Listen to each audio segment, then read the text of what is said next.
Bonjour mesdames et messieurs, bienvenue dans ce nouvel épisode du journal. Aujourd'hui, la crise des pompiers est de plus en plus grande, les effectifs sont de moins en moins énormes.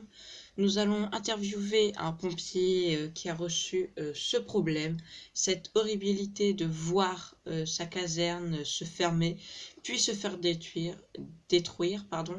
Nous allons tout de suite voir ça en direct. Eh bien, bonjour Monsieur Brocard. Donc, vous avez subi cette horrible nouvelle qu'on vous annonce que votre caserne se fermera définitivement dû au manque d'effectifs. Que pouvez-vous en dire?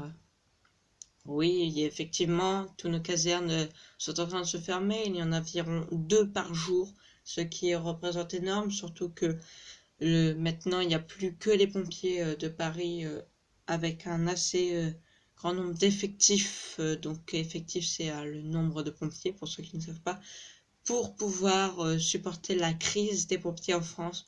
Donc, n'hésitez pas à venir dans un bureau de recrutement des pompiers ou alors tout simplement aller déposer un CV dans une caserne. Tout cela se réglera.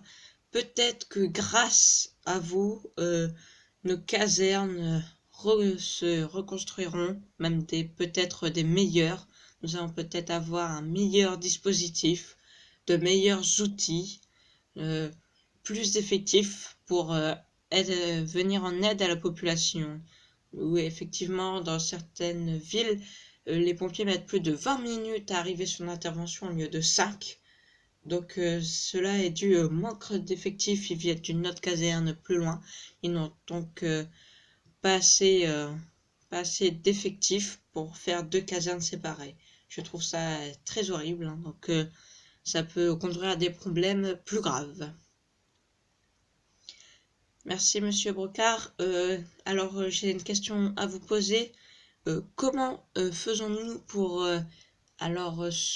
s'inscrire dans une caserne de pompiers pour pouvoir être pompier? Voilà.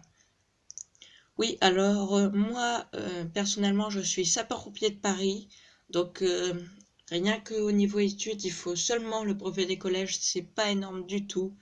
Le brevet des collèges c'est très simple à passer.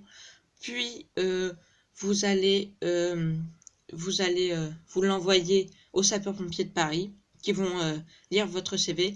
Si vous êtes pris et que vous allez commencer la formation pour être pompier de Paris, vous serez accueilli au fort de Villeneuve-Saint-Georges, donc au sud de Paris, et vous recevrez une formation. Et pour les pompiers de campagne, rien de plus simple. Vous allez dans une caserne et vous demandez comment vous pouvez aller dans cette caserne. Donc pour les jeunes, ils aiment bien les pompiers, ils peuvent devenir jeunes sapeurs-pompiers. Ça ferait très plaisir à tous les pompiers. C'est du bénévolat. Faut juste acheter l'équipement à la base. Donc c'est pas cher, c'est 120 € pour les 4 ans.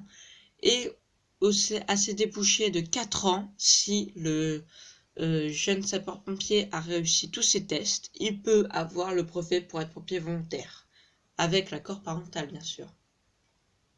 Voilà. Merci Monsieur Brocard pour cette interview spéciale en condition avec un pompier de Paris.